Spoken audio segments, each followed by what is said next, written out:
We have an audience question that kind of goes down that path of really next generation thinking around this, and it uses a term that I'm not familiar with, but does Observe.AI do conversational analytics?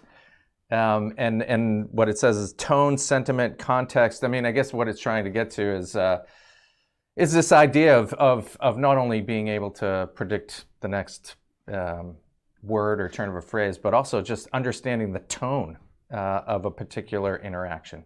So yes, we are able to do that. Not only on the post-interaction side, where we're able to detect the sentiment of how the conversation took place, but we're not just looking at like the words itself, but we're actually listening to what happened on the call. Like, did we detect a negative sentiment? We'll flag that negative sentiment, right?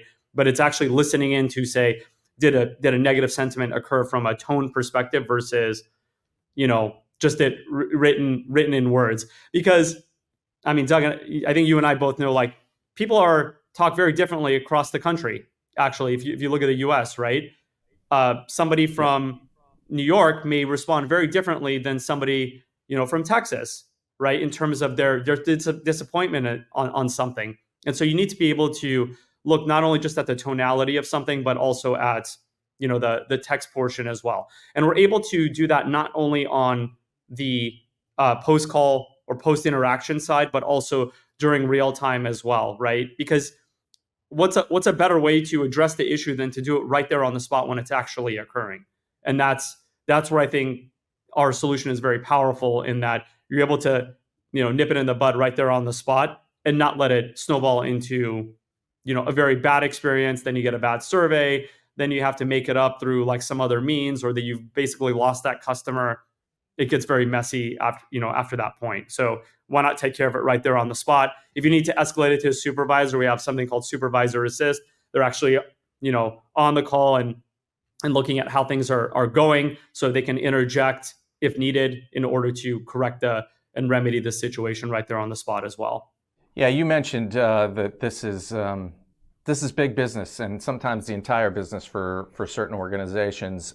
So I'm always reminded that everybody has something, and usually they put a lot of thought into it. It's probably incredibly sophisticated and operates at a really high level, but they still think maybe it's not quite as good, and they're always, I mean, that's what makes a world-class organization, right? They're always trying to get to the next level of optimal performance.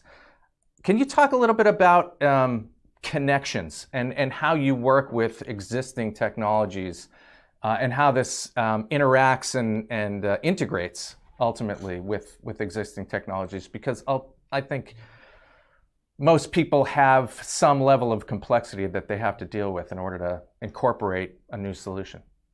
Boy, I mean, that's the name of the game in the contact center, isn't it, Doug? It's just, you have to be able to integrate and play with the ecosystem that's there. You have monolithic players, you have, individual like point solutions. You have to integrate with all the different products that exist within the contact center. I mean, there may be 10, 15 different tools that IT has stitched together to create their contact center solution. So you need to be able to handle that. And we've done that through the hundreds of integrations that we offer out of the box,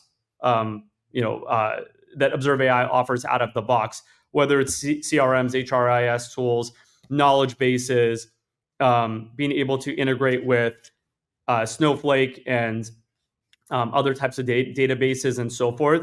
Like, all of those things you need to have those out of the box so you can orchestrate how your contact center is actually going to operate. And we've spent a lot of time and energy on that, because this is a 1 + 1 = 3 type of a situation. So think about that for a second. I created, a summary. I put that into a CRM. Okay, that's how that thing should flow, right? Automatically. We got rid of after call work, but then it got it to its destination so that it's stored there and it's part of the customer record.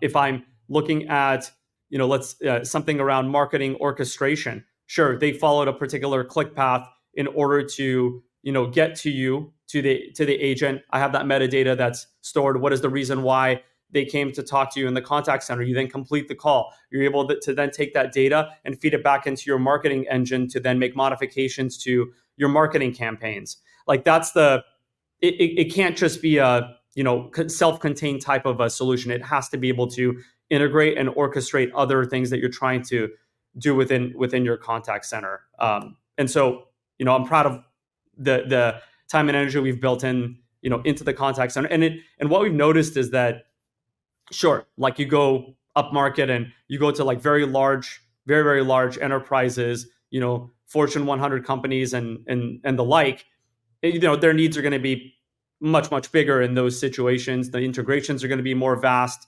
The product has to operate and work in an environment where there is 25,000 agents. Like those are things that we can handle. But we've also seen a down market where they have maybe 4 or 5 systems, but it's so critical that you're able to flow that data from one place to another to get their business outcome completed. Best of luck with the rest of the year. We're going to certainly keep tracking everything that Observe.AI is doing, but I think it's going to be an amazing time to be in the space, and also just, I think for all of us, living through this next revolution of technology. So thanks again for the time, and again, best of luck for the rest of the year. Thank you, Doug. If your business would like to be featured in a future event, contact us today.